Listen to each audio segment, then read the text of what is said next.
ये कहानी एक घने जंगल की है जो हमेशा से गांव के लोगों के लिए रहस्य और रोमांच का केंद्र रहा है। इस जंगल का नाम सुंदरवन था।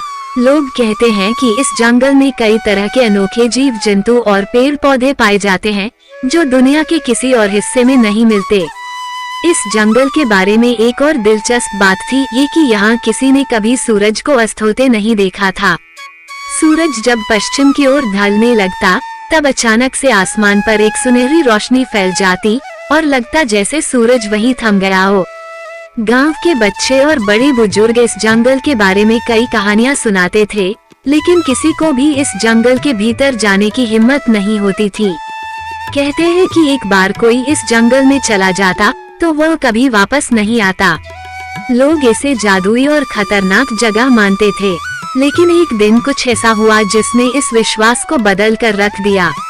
रोहन एक युवा और उत्साही लड़का था जिसने अपनी पढ़ाई पूरी करने के बाद गांव वापस आने का निर्णय लिया था।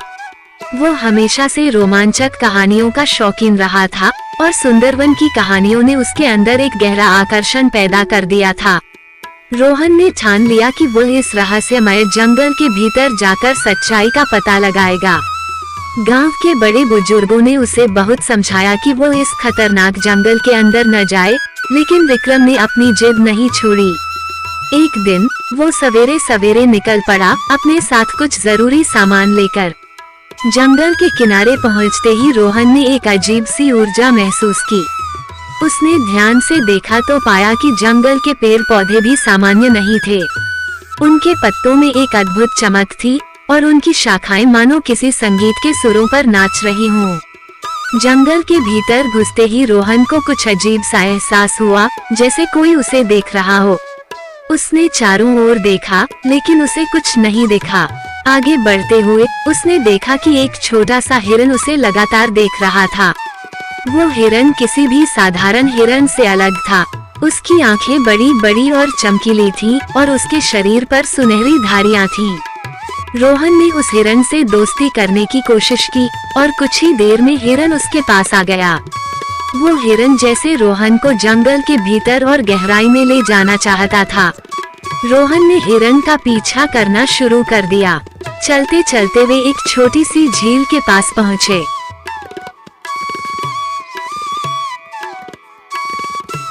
झील का पानी बिल्कुल साफ और पारदर्शी था। रोहन ने पानी पीने के लिए झील में हाथ डाला और जैसे ही उसने पानी पिया उसे अपने भीतर अजीब सी ताकत महसूस हुई। उसने देखा कि पानी में उसका प्रतिबिंब भी बदल गया था। अब वो और मजबूत और तेजस्वी लग रहा था। रोहन अब और भी उत्सुक हो गया। उसने हिरन से पूछा, क्या इस झील में कुछ खास है? हिरन ने अपनी आंखों से इशारा किया, जैसे कह रहा हो कि हाँ, ये झील जादुई है।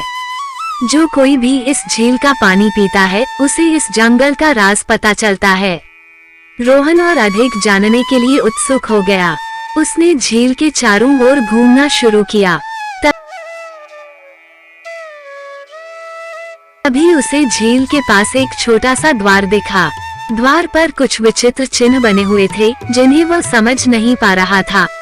उसने द्वार को धक्का देकर खोला और वह एक गुफा में पहुंच गया। गुफा के अंदर का दृश्य अविश्वसनीय था। दीवारों पर अनगिनत कीमती रत्न जड़े हुए थे जो अपनी चमक से पूरे गुफा को रोशन कर रहे थे। गुफा के अंत में एक बहुत बड़ा पत्थर रखा था जिस पर एक शिलालेख लिखा हुआ था। रोहन ने ध्यान से पढ़ा, जो इस पत्थर को उठाएगा वो सुंदरवन का राजा कहलाएगा। लेकिन उसे पहले अपने हृदय की सच्चाई साबित करनी होगी। रोहन ने पत्थर को उठाने की कोशिश की, लेकिन वो बहुत भारी था। उसने कई बार कोशिश की, लेकिन हर बार असफल रहा।